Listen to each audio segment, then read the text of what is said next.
Radical Drake. Hi there, you right? Yeah, that's me. And for reasons I would like to not reveal my name for the time being, just refer to me as Drake. And Okay. yeah, you can start whatever the questioning is if you want to, because currently, as of right now, I have no questions. Okay. My first question is, where are you calling from? I'm from India. I'm from India. Okay. Are you a Sanatani? I wouldn't say I'm a full Sanatani right now. I have not read my texts, my religious scriptures fully. I've just started. I've read the Mahabharata, Ramayana. I'm currently reading the Bhagavad Gita. So yeah, things Well, like that. that's 99% of the Hindus, so don't worry about it. Oh no, it's not 99%. I have the Vedas to finish, I have the Puranas to finish, I have The, mi- a the lot of things a to very do. small minority has read all the scriptures. A very small minority. Yeah, I'm going to probably finish all of them. I have to finish the Okay. So Upanishads. just It's because you it's haven't read all it's. the scriptures doesn't mean you're not fully a Sanatani. Okay. I As would long as you say, worship based on the principles laid down in your scriptures, that makes you a Sanatani, I'm assuming. Yeah. can you just repeat the question? I just want to understand it again. Okay. So what makes one a Hindu or a Sanatani? What is the criteria? See, now this depends because one thing I can agree upon is that over the years there have been very dark changes to Hinduism. Because let's talk about the Vedic society. We're talking about a society that was progressive and liberal minded. The Vedic society in the during that time was untouched by the concept of caste, because caste didn't exist back then in Hinduism. It was something called as varna, which is a work based system where a person who is a teacher, a guru, basically someone like that, he could be classified as a brahmana. Someone who's a businessman or a doctor, he could be classified as a shudra.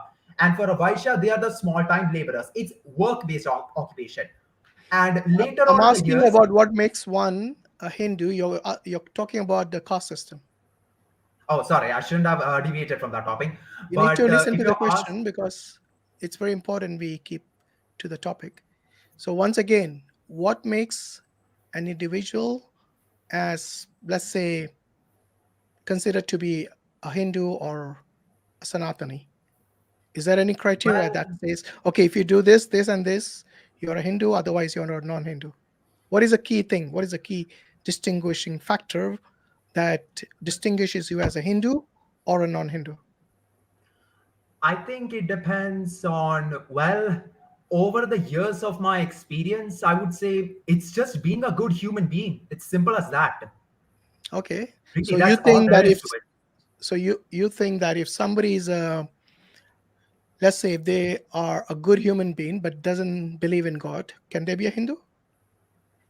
I would say, yeah, there's no issue with me. Okay. That means Muslims are Hindus according to you. To me, all Muslims who act respectfully towards me, they're my brothers and sisters in arms. So I have no issues with that. Okay. Where are you getting this definition from? Did you just make it up or is it in your scriptures? It's not specifically said in the scriptures. What I did, Okay. So basically, it's your own what you have to, opinion then. it's not my own opinion. See, first let me Okay. finish my sentence. See, one thing about Hinduism is you have to read the scriptures and then try and understand it on your own. What do you understand it from it? Try to make references based on it, and then understand what it is trying to tell you. And what I have understood is that it doesn't specifically tell that God should be worshipped. God, in that sense, I'm sure that you worship Allah, but for Hindus, God, it's a different term, What do you mean because it's different from? Whom do you worship, by because the way? I don't personally worship any god. I think all gods are You part don't of. worship any God at all, really? You're an atheist? I'm not an atheist. No, no, no, no, no. I'm not a. I believe in God. Actually, I believe Do God you worship exists. any God or not? Do you I do worship puja to all any God? gods. I worship all gods. I don't Why are stick you to saying I don't a worship any single god. God? You Yeah, worship all gods. yeah. I think all. See, the thing is because let me just finish my sentence. It's because how do I say this? I think all gods are part of something that is called as the Brahman. Brahman, I'm not talking about Brahma, by the way, it's different. The Parabrahman or the Supreme Godhead is basically, how do I say, all of existence, basically the entire universe itself. That is God in my eyes. Because God, if God had created the universe, he should have, like, I don't know, if he's the divine creator, he should have had a blueprint, right? And I think that the blueprint was him itself. I think Okay. God was the blueprint. So he's basically the universe in its entirety. That's So what let my me belief is let me personally. ask you this: what about all the other gods besides Brahman? What about those? For example, Brahma, Vishnu, Shiva, these Trimurti. Are they the same identity as the Brahman, or are they different? They are aspects of Brahman because Shiva represents destruction, Brahma represents creation, Vishnu represents preservation and justice and protection, things like that. And Okay. thus, Once all again, the gods you in. didn't listen to the question. I asked if they are the same identity as a Brahman, or is a Brahman a separate identity to Brahma, Vishnu, Shiva? Hmm, I think I gave my answer that these three No, gods, you did all not the give the gods in answer Hinduism, about the identity. they're not. Okay, just repeat the question again. Okay. Do you have children? No, I'm actually a college going student, so yeah. Okay. But you're a child of someone, right? Yeah, Okay. Your parents and you, do you have the same identity or have different identities?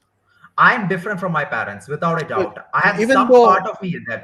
even though you were born from them, you are a different identity, because identity is something which is predicated to a person. Okay, two persons cannot share an identity because they have two different wills, they're two different individuals, and hence they But I have two have different part of my identities. parents' identity. I Yeah, have but some of their you're not looks. your I have parents. That's some the of their point. behaviors. I am not my parents. No, I am not my Yeah, so parents. that's so But my I have question is, part of their identity within me. no, you don't share identity with your parents. Your identity is distinct from your parents. That's the reason when you will travel somewhere, you'll have a separate passport. You won't be in the same passport unless you're a baby. I think those days are gone as well. So my question is related in a similar manner, like between a parent and child, there is a distinction in identity because identity is predicated to a person, not to a family. Okay.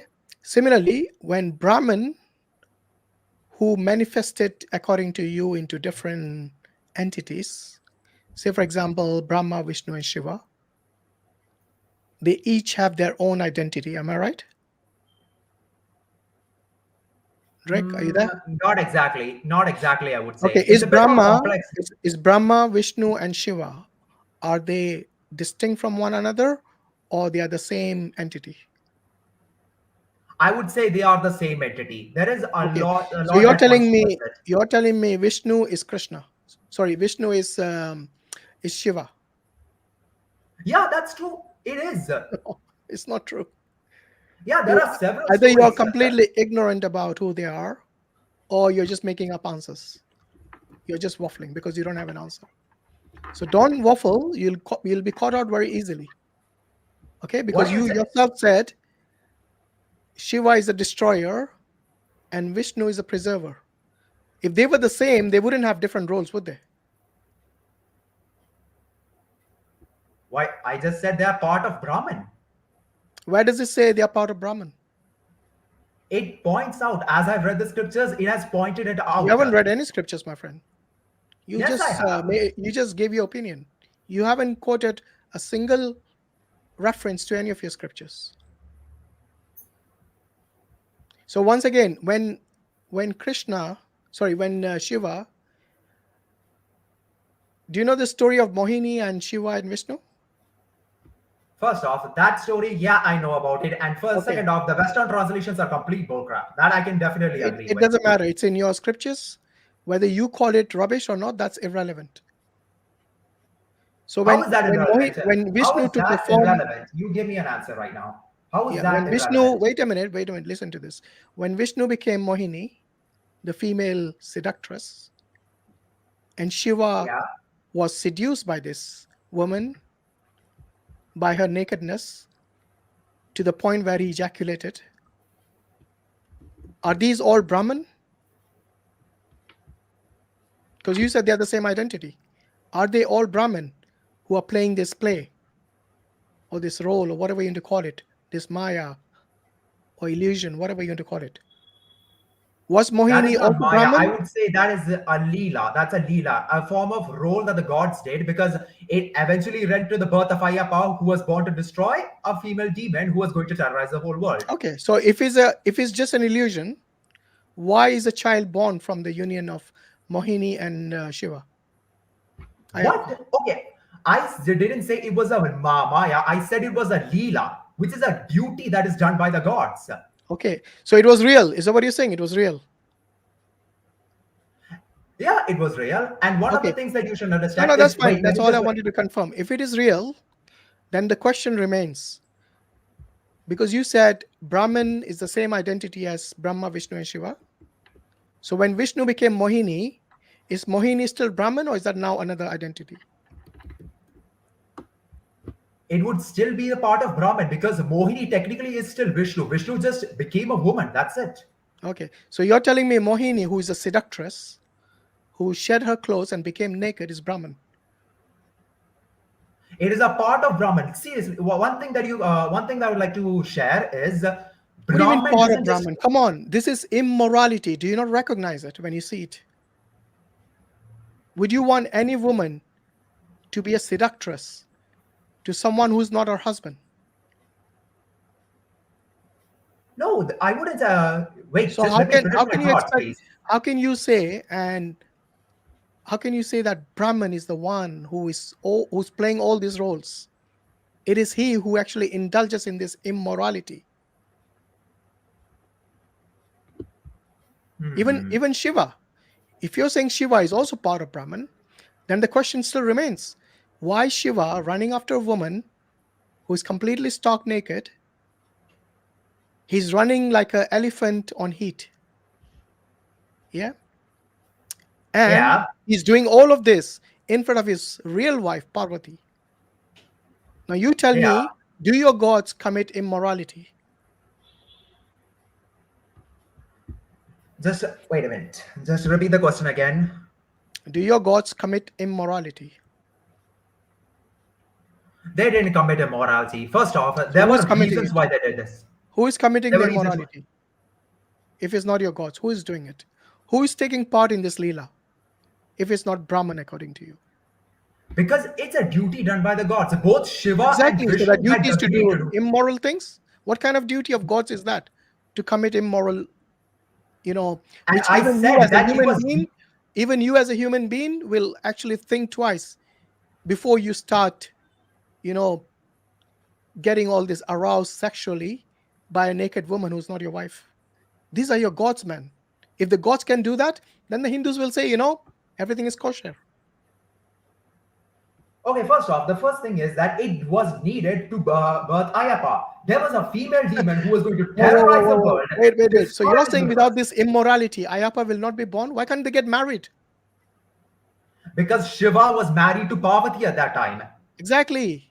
Which makes it even worse. He's committing adultery right in front of her.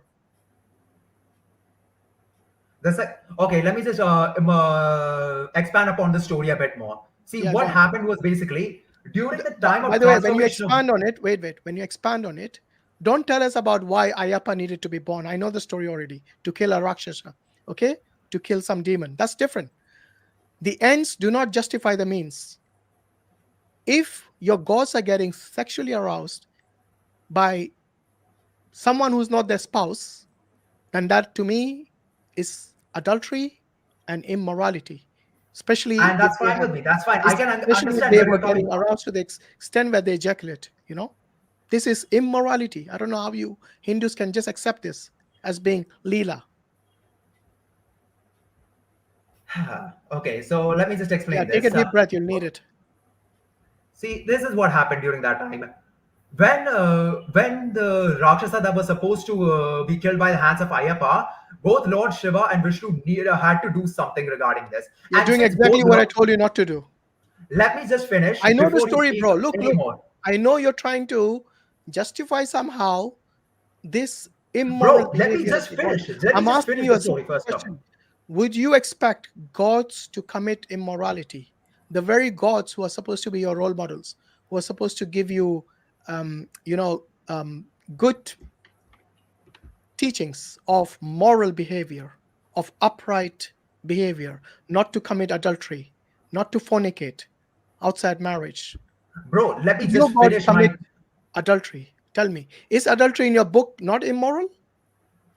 First, let me just finish what I was trying to say. You're No, because constantly you're interrupting answering me, the and question you're the which one I who's didn't ask acting you. immature. You're the one who's Drake, acting immature. Drake, You're you're interrupting answering me the for no question which reason. I did not ask you. My question is based on the immorality of Hindu gods, whom you consider to be Brahman. Yes, the supreme soul. Yes. How can gods commit immorality? That is a question you need to ask. So don't tell me about the ends justifying the means, because they don't. Dude, let me just finish this. Let me just finish it. What I'm trying to say. Then you'll probably get it because you've been I know constantly the story, interrupting so me. there's But nothing to get. I am. Let me just finish, okay? Okay, go on. Please. Okay, thank you. See, what happened was basically, so what Lord Shiva and Vishnu decided to do is that Vishnu went to Parvati and requested her to grant her beauty and her soul to him, practically. And Parvati agreed to this. And because of this, a swap happened where Vishnu swapped souls with Parvati. Basically, our essences, the divine essences were swapped. So you're telling me Vishnu asked to commit adultery with Shiva's wife. You're just digging yourself deeper in the hole. Seriously, Let me man. finish. Are you Let me listening to finish. yourself? Are you listening to yourself? You're making it worse. You're not helping your case. Why would Vishnu want to commit adultery with Shiva's wife? He had his own wife, did he not, Vishnu? No, Is it do you not Lakshmi? Who is his understand? wife? Is it His wife Lakshmi? is Lakshmi. It's Lakshmi. Yeah. Lakshmi, So if yes. he had a wife called Lakshmi, why does he want to commit adultery with Parvati, Shiva's wife? I didn't say he wanted to commit adultery with Parvati. He requested Parvati to grant her beauty to him. Her beauty, her divine essence and soul. Not by any form of sex. Through her powers, she granted her beauty and divine soul to Vishnu. Oh, That's what wait a she minute. did. So Vishnu didn't have the power to become a woman. He had to ask Parvati for that. Well, at least some versions of the story do say it like that. No, but are you listening? It just gets worse and worse. Vishnu is supposed to be the mightiest god. He's the Ishwar. Yes, he's the one from whom Krishna and Ram and Krishna became the avatars of Vishnu. You're saying this powerful god doesn't even have the ability to transform himself into a seductress. By the way, it was Vishnu's own form. It wasn't Parvati's form. So don't waffle. In fact, No, in some texts, Vishnu was testing Shiva, who is supposed to be this, the greatest yogi. yes, he is. But yet, the greatest yogi couldn't handle the beauty of Let me finish my Mohini. story. Let me finish the thing. Let me finish Yes, the thing. even In he some failed scriptures, and he ejaculated in front of her. Okay, go on. let me finish. Let me finish the thing. First off, Lord Shiva and Lord Vishnu and Lord and Devi Parvati are actually considered brothers and sisters. In some scriptures, Devi Parvati is considered as the female form of Vishnu. Yeah, that's apparently a thing. How many stories have you got on this? How many versions are there? There are many. There are actually quite a lot. Okay, which is the most accurate one? See, because Hinduism is so old, it's honestly difficult to sell Well, you can't have which one. contradictions in the story, can you? Because that wouldn't be the truth. The truth is free from contradictions. As soon as you But have the most contradictions in the different versions, then clearly it cannot be the truth. Yeah, but there is one story that is considered particularly accurate. So what happened? What happened was Lord Vishnu had, as I said, that is the story where he basically did a tapasya, a prayer to Devi Parvati, telling her about the situation regarding this female demoness. And Devi Parvati decided to imbue herself, basically grant her soul and divine essence to Vishnu, and thus Vishnu became Mohini, which is technically Parvati. It's a huge confusion. Okay, so you're telling me Mohini was actually Parvati. Is that what you're saying? Not Vishnu. I can't hear you. Your voice is gone. Really? Sheikh, can you hear me? I can hear you, yeah. Okay, so Drake, you're telling me, are you telling me that I think I hear a feedback, so is any of your tab open? I Yeah, can't hear you. My earphones are unconnected. Wait, hold a minute. Let me just fix that. yeah. Hold up. Okay, fix that and then come back. Sheikh, you got any question from him? I'm just going to quickly pray Asr and come back. I'm perplexed that Okay, I'll tell you what. Stick to the immorality part. Inshallah, you can handle that. inshallah. Okay, I'll just be back after Asr. Inshallah.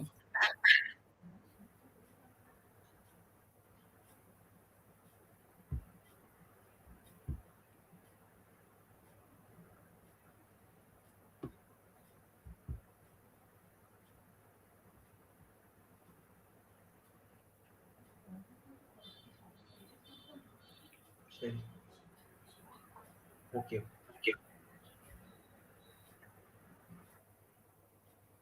Are you done, Drake?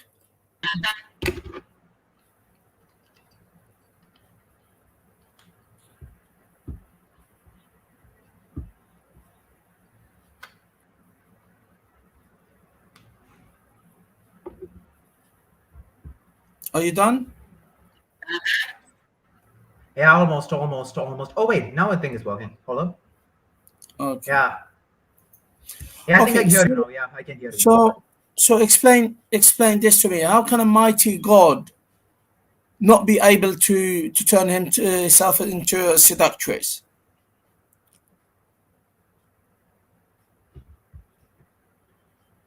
Oh, how a god turned into a seductor. So basically, what happened was, um, after Devi Parvati granted her soul and divine essence to Mohini, Vishnu practically, in a sense, became Parvati herself.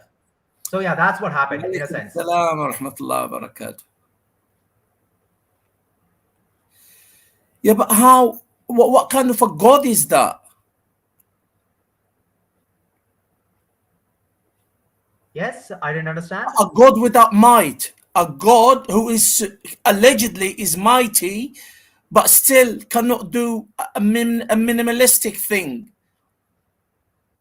Well, and weren't you the ones who saying that the act of that adultery was immoral? Obviously, Vishnu knew that committing something like this is immoral, so he requested Parvati to grant her form to him, and To do what? To and he become seduce. her. To seduce. To seduce.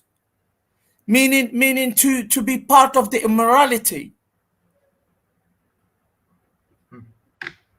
Wait, can I just finish my story before you all interrupt me again? If you would have noticed, I've been quiet since you come on. I haven't uttered a word. So since when Yeah. did I interrupt you? I was talking, then suddenly you immediately interrupted me. I was waiting for you to sort out your thing. Anyway, Radical Drake, what did you want to finish saying? And then perhaps we can ask you some questions once you do have finished, yeah?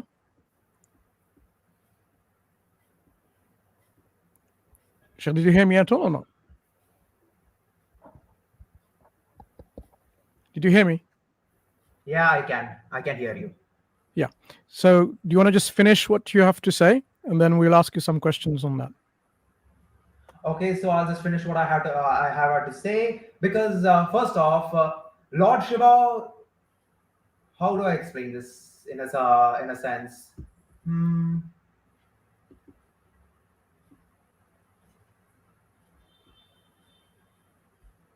Not sure whether you're explaining because we can't hear anything.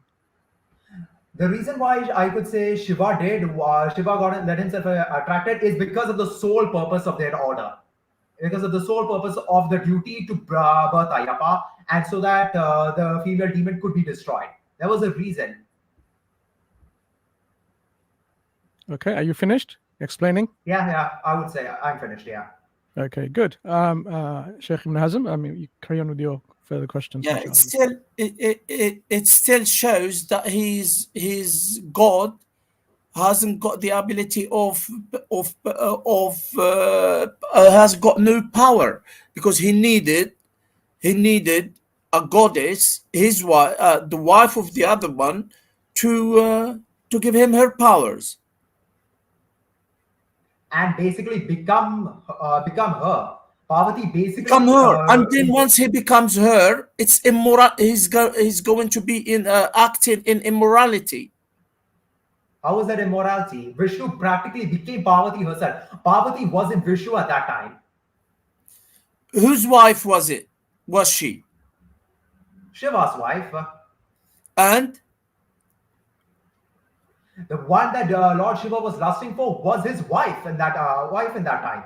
Because Mohini is technically Parvati in that situation. So wouldn't that mean he was loving his wife at that time? you are all over the place. I'm sorry, but you are all. You can continue with him, brother Mansur. Okay, I just have simple questions. Really understand this particular ideology or belief system.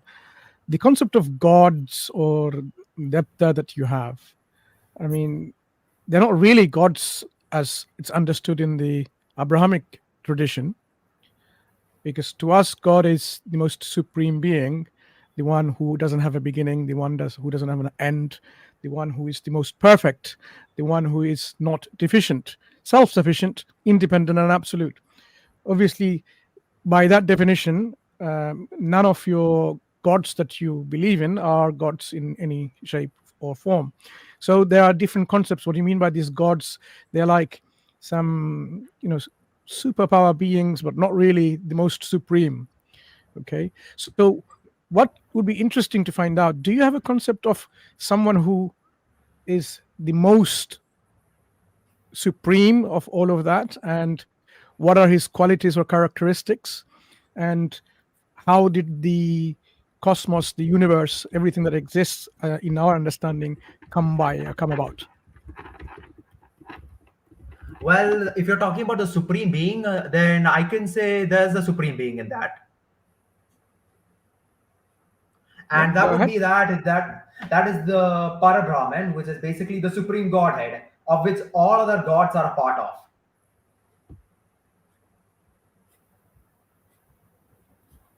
Yeah. And what are the characteristics or qualities of this supreme being? Of the supreme being, well, everything, literally everything is an aspect of the supreme being. Even evil, yeah, I would say evil is also an aspect of the Brahman. Good is an aspect of the Brahman. It's all an aspect of the Brahman. Okay. So this supreme being created creation, right? He didn't create creation. Creation is a part of him. Basically, everything in existence is a part of him. So Including evil. explain this a bit further. So the supreme being existed without a beginning, and the creation existed with him without a beginning. Creation already existed within him, I guess. Yeah. So basically, he is a creator-creation complex in a way. That's how you see him.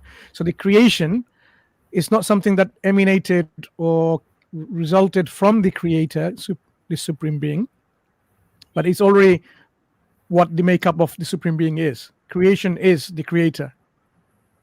Yes, there was several things that were already existing in the Parabrahman, and to create more things, basically he took the three trinities and came into being: Shiva, Vishnu, and Brahma. Brahma did the job of the creation, Vishnu did the job of preservation, and Shiva did the job of destruction. That's what happened. So those three individuals did this.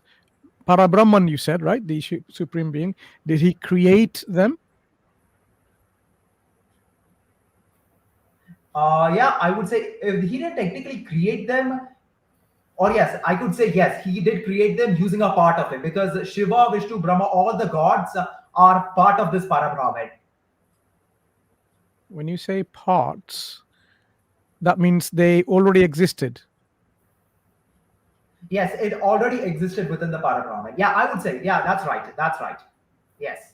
So all the gods that you believe in, they already existed. Nothing came new.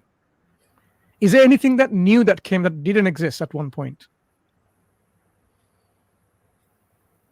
I would say humanity came from the gods. That's another thing. But the gods already existed. So within this supreme being, you had gods that come and they fight with each other, they envy with each other and so on. That's what happened like throughout time, right? Okay, give an instance where they envied each other. No, I'm asking, did they? They didn't envy each other, did they? Wait, let me just remember.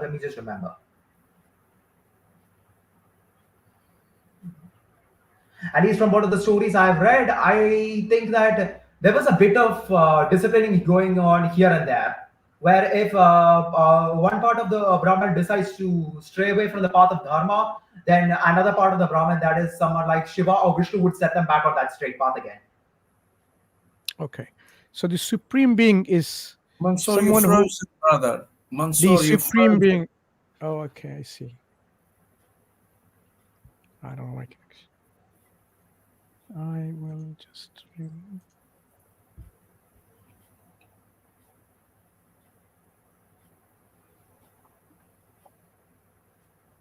Can you hear me at all or not?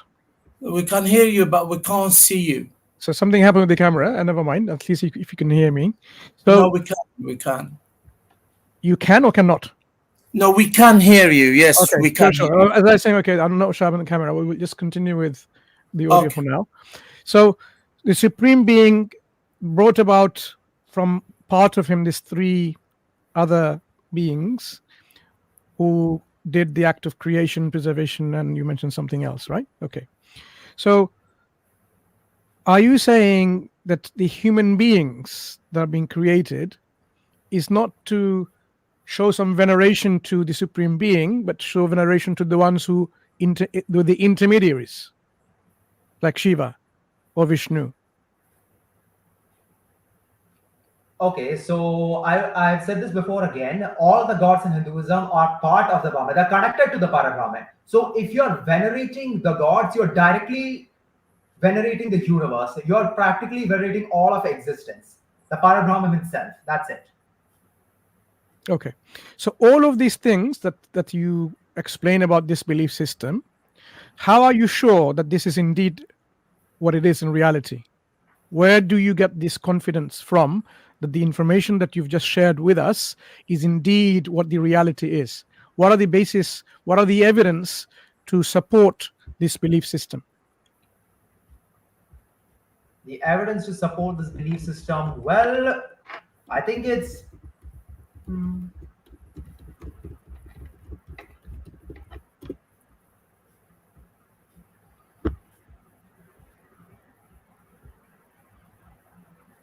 well,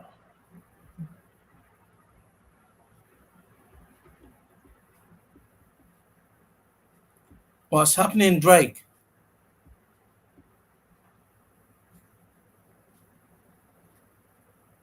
Drake? yes, I can hear you. I can hear you. So?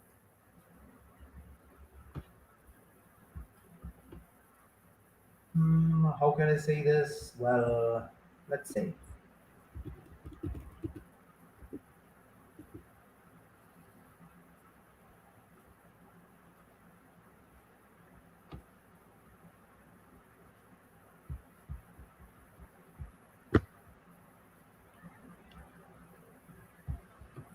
I can't perfectly say that it is the right belief. Maybe it is different. Maybe it is different.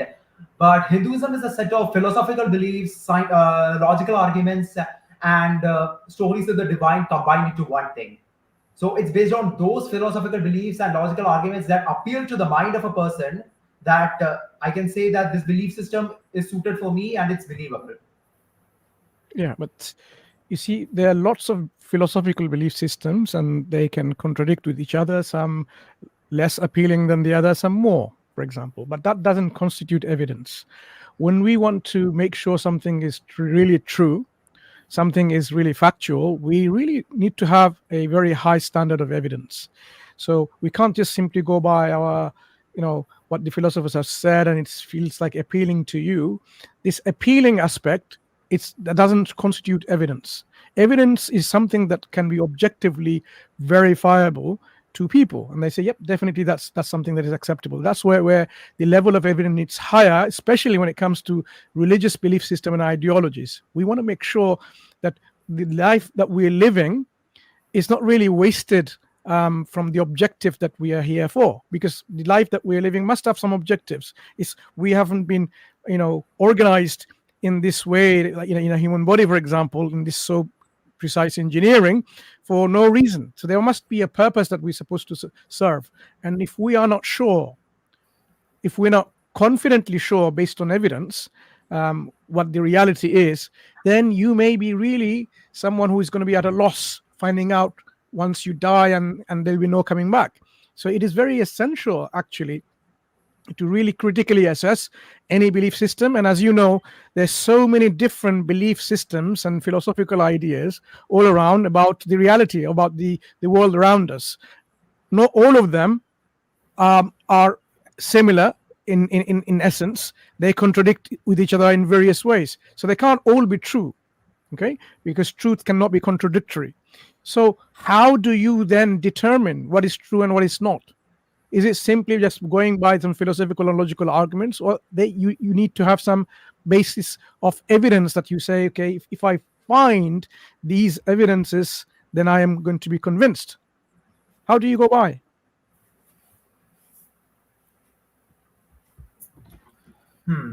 You're asking me that? Well, the core belief of Hinduism, I said, is dharma. But another core belief that I would like to tell is that there is, in the end, in my eyes, there is no true religion. There is no false religion. That's about it. Because I believe that your religion, Islam, is a path to God.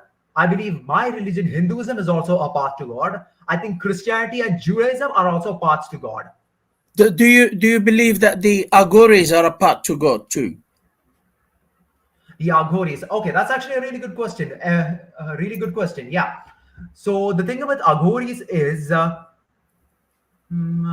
think I should share one of my more personal experience, or not my personal experience, my father's personal experience regarding an Aghori. So for the first time, my father went to somewhere like Kashi, where he met an Aghori there, and to his shock, the Aghori there, for some reason, the Aghori that he specifically talked to, they didn't eat meat. They didn't eat human flesh, like you were telling. Yes, they were found in graveyards. They were meditating there with the ashes of the dead smeared on their body, but they didn't eat human flesh at all, which was completely contradictory to what I believed about Aghoris. But you know, one is not one is an exception. You can't apply that on the overall. The overall of them, they eat human flesh, and basically, you know, that they don't show it when they eat human flesh. They eat it just amongst themselves. They feed on their feces. They drink their urine. They engage in necrophilia. And all of these for them leads to the path of God, isn't it? It's up to... No, is that moral or is it immoral? In the sense that we are looking today, yes, it is considered as immoral. I can agree with that. So it is immoral. So you see, not all paths take you to karma or to moksha, or I think moksha you call it. So not all the paths do take you, because what is immoral is immoral, and immorality can never guide you to the right path, can it? No, they can't. Right. Are we still with Drake? Yeah, Drake, just ask him about the Aghoris and the moksha and like necrophilia and stuff. So let me bring some other Hindus. They might be able to answer that question. So this guy's student, I think he has to leave. So Hi before there. you leave, maybe you can help your co-religionist, Drake. No, everybody is my brother. I think Hazm, by the approach to look at is, we identify Hinduism as dharma. Dharma is very different from religion. Dharma is How do you the path. define sorry, dharma? my question is about the Aghoris. Yeah, I'm coming to that, sir. I'm coming to that, and I would appreciate if we don't intersect each other. I'll just take 1 minute. So I will come to Answer my Aghoris. question first. I will answer your question. This is the part of the answer. Hear me out, sir. I know you're very composed. I really love how you conduct these discussions. Dharma fundamentally means path of righteousness in a given set of circumstances. So, for example, let's say tomorrow, if there was nobody on this planet Earth and you were with a kid and there were a corpse lying beside you, was the only source of carbohydrates for your child to survive, what would you do? You would talk about morality, immorality, or will you talk about what is right in those set of circumstances? Yeah, but what you're doing is you're making a extreme exception. What the Sheikh is asking is, in today's world, we don't have such a circumstance, but we still have Aghoris who actually eat the flesh, who eat corpses, Yeah, who for them indulge it's in moral. For them necrophilia, who it's moral. actually, drink Feces, alcohol and take drugs and drink eat urine. feces. So Absolutely, why are you sir. Smoke going For to an me, weed. it's moral. extreme? Scientifically, No, no, hold on. Why are you going to an extreme circumstance, or maybe a hypothetical question? We are not talking hypothetics here. We are talking about the real world. For example, the Aghoris in India, Mhm, they are not only praised and venerated during the Kumbh Mela, mhm, where even the non-Aghoris go and pay their mhm, respects and they wish for the blessings of the Aghoris. mhm, These Naga Babas, who completely naked, and they mhm, have this ash smeared on them, ash mhm, of dead humans. mhm, So the question, instead of you giving us extreme circumstances, which mhm, to be honest, doesn't really apply in this case, mhm. just answer the question, which is very straightforward. Would you consider that to be a legitimate path to moksha, the way of the Aghori? Thank you. Would I consider that? No, Yes. but they do consider it. My opinion is not the word of Okay. God. So I don't. according to you, are they wrong and immoral, or is that one of the true paths to moksha within the framework of Hinduism? The answer to that is I don't know, because I am not aware of the holistic 360-degree knowledge spectrum that the God has divided for us. Maybe it is, Okay. maybe it isn't. And that's the My knowledge reason. confines it. So please give me 45 Yeah. seconds. No, but My then we have to knowledge go is and redefine what dharma is, because what you said dharma earlier was something where the Aghoris would actually fit in. I'm saying they do fit in. You're asking me about morality or immorality. No, Morality or no, do they fit immorality in is, within the dharma of Hinduism? it does. Yes. Okay, so if the dharma of Hinduism is the main objective to reach moksha, then is their path a true way, according to Hinduism, to attain moksha? Could be. I don't know. It But that's falls what your within the principle is. confinement. If you think that is dharma, then you should agree. You shouldn't say I don't know, because it actually is within the Sir, framework of what sir, you hear me defined as out. dharma. So dharma may include a million ways to reach God, or Exactly. infinite number of ways to reach God. Now, Yeah. is it million or Including infinite? immorality, student, including immorality. Sir, how are you defining it as immorality? Okay. Oh, Would you necrophilia. consider What do you think necrophilia? What do you consider necrophilia? What do you consider eating one's feces? What do you consider drinking one's urine urine? Yeah. and meditating over corpses and Let me eating answer that. human flesh? How Let do me you And answer black call that. that? magic. Let me answer that. As a postgraduate in food biology, I can tell you scientifically, not morality. Drinking urine is scientifically not No, no, harmful at all. necrophilia. Let's start with necrophilia. Necrophilia, according to science, is not harmful at all. Morality wise, it is. So Okay, so morality changes with eras. that Morality. is a question you need to answer. Does Did I dharma did I just include hear immorality? necrophilia is not harmful according to science? Scientifically, Yeah. yes. Yes, you just heard that. Show me one Do you, article, sir, where one you one where second, you one second, prove one human second. enzymes, whether it's pepsin, Necrophilia is trypsin, what? Do you mind explaining to the audience what is necrophilia? eating a dead body of your similar No, No, no, species. no, no, no, no, no, no, no, I no. thought you were a Sorry, my bad, postgraduate, Necrophilia so my you bad. know is You're what not is saying eating a necrophilia. consummating dead with a dead body. body. My bad. Yeah. Maybe you should Google it. They didn't teach you in postgraduate biology Yeah, in India. Just necrophilia. You Google don't it. know what's necrophilia, Don't and don't hit you below the belt. I defending can it. go in 10,000 ways and hit you below the belt as mounting a 9-year-old moral or immoral. Let's not go Sure. there. Let's So stick to what the is topic. necrophilia What do you now? mean? What do you Immorality is understand by something necrophilia your now? dharma should have defined. Sorry. If it's immoral, according to you, can it be part of dharma? According to me, it can be, it may not be, because my Okay. idea of morality or immorality is confined to the social, political, and educational ecosystem that I am exposed to. So it's subjective. It is 100%. Okay. So your dharma is subjective. Is that what you're saying? It's subjective to the environment and to the surrounding we Yeah, that's what operate I'm in. saying. It's Yes. subjective. So Yes. anyone can say that their dharma is the right dharma. They can. They Okay. can. They Do can. you Absolutely. distinguish between good and evil? No. You don't. So you I'll don't tell you think, why. I'll tell you why. And yeah. you've asked me a question. I distinguish between good and evil in context of the legal, social, and environmental ecosystem defined for me. I Okay. don't I'll tell distinguish you it what, in absolute. in which ecosystem is necrophilia considered to be moral? I don't know if a community decides to Don't define a make up social. things if you don't know, bro. Stick to your lane. No, why is Because so you're saying in difficult for certain you to? contexts, Okay, it let me can be let me good. be It can quiet. You be, can complete the first. evil can be good. That's what you're trying to imply here. So you need to stick to your lane. If you don't know something, say, I don't know. Simple as that. We won't hold judgment on that. But if you try to imply that in certain circumstance, necrophilia or rape or other evils can be justified, then surely you are not in touch with reality. Now let me talk, sir. Evil, there is a difference between evil and immoral. I'll tell you why. Morality is always in context to something.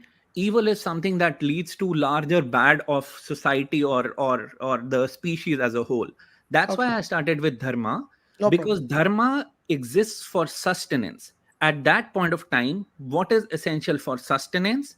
For example, and that's what I always say, Rama's idea of dharma is very different from Krishna's idea of dharma, because sustenance requires a very different act of virtue at that given point of time.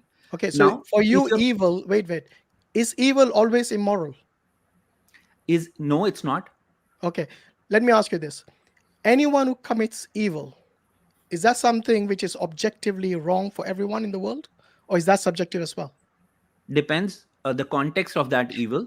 So that's why I'm saying for you, there's no difference between, because both evil and immorality depends on the context for you. Am I right? Yes, it does. Okay. Now the question which I asked you, which you did not respond yet, can necrophilia be considered to be acceptable in any context? I don't know about infinite number of Okay. Do you know contexts. what is necrophilia? Let's start with that. What is In necrophilia? no, I spoke about that. No. What is necrophilia? Tell me Yeah, what it it's is. consummating with a dead body. Okay. Is that moral or acceptable in any society, Just to anywhere in the explain world, it in any graphically, context? this is sexual act with a dead corpse. Yeah, Okay? Yes. as of this point of time in the society that we live in, no, it's So not. which time is it moral? I don't know. I don't have exposure Okay. to So multiverses you and don't multiple know. scenarios. If you don't know, then don't say it is part of your dharma. No, sir. I did, and I said that dharma includes an infinite number of possibilities.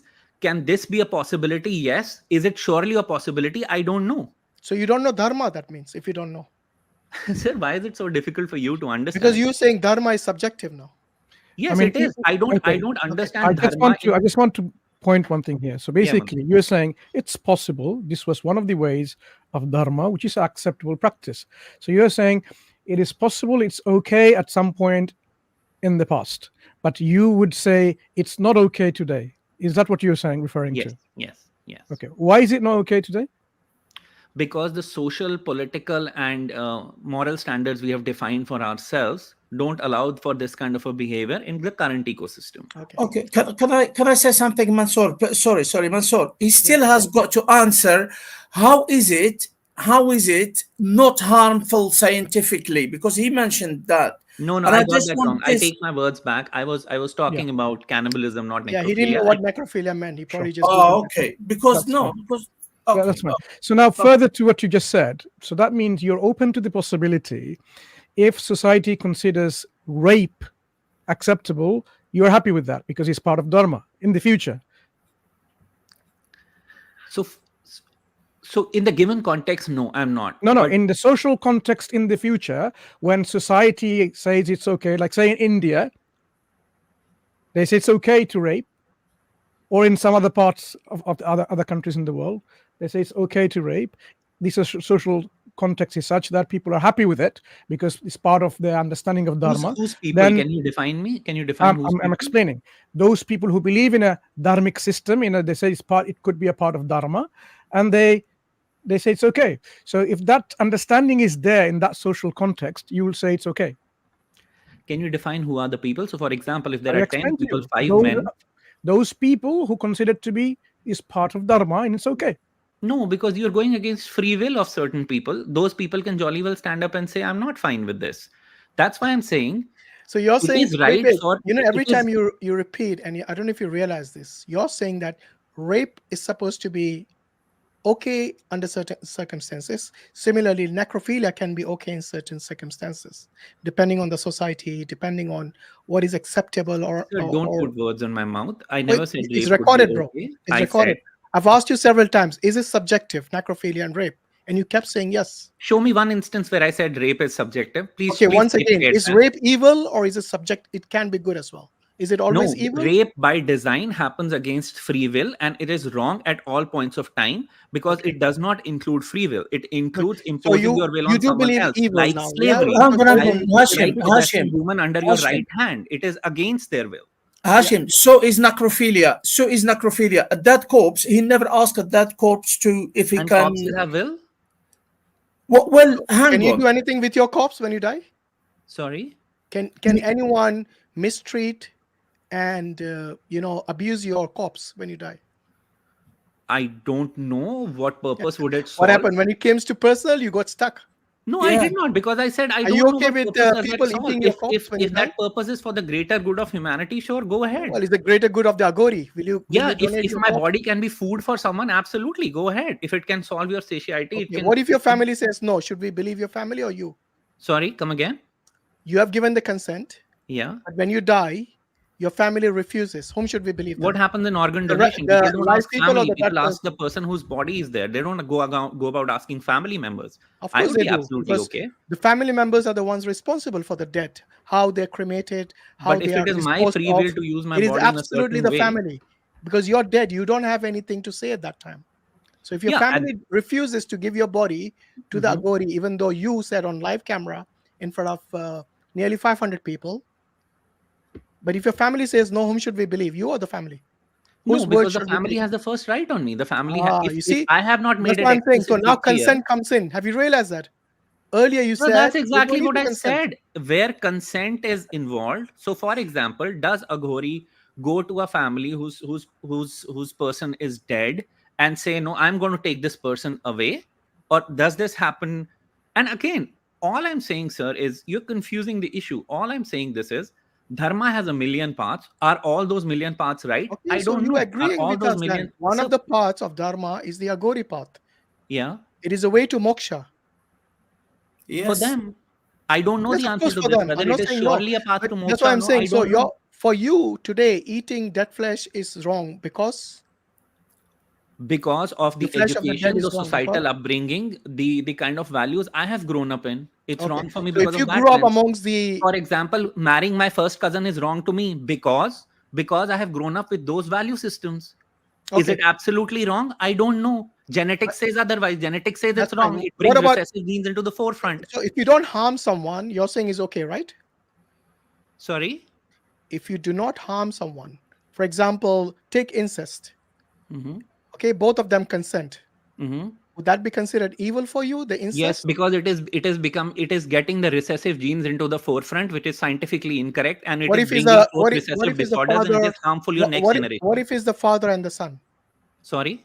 What if it's the father and the son? It is wrong because dharma Why? is on the fundamental pivot of Okay, sustenance so of it's human nothing to do humanity and with human race. consent. It's nothing to do with harm, which you mention all these things because you see you're mixing the liberal principles and somehow trying to make sense of Hinduism, but you're failing every time you attempt to do that. Okay, Earlier, sir. when I asked you, is there good and evil within Hinduism? You flat refused. I refuse. Okay, once again, where's he gone? He's gone. I didn't remove him. Okay, maybe he'll come back later. Okay, Drake, we'll have to bring other people in. If it's okay, you come back next time. All right? Yeah, Drake? sure. All And right. just to elaborate on what he was saying, the Aghori path of life, you think that there is no justification for it. And yes, I also think there is no justification for it. Yes. But to the Aghoris, to them, they don't enjoy the act of eating human flesh or anything.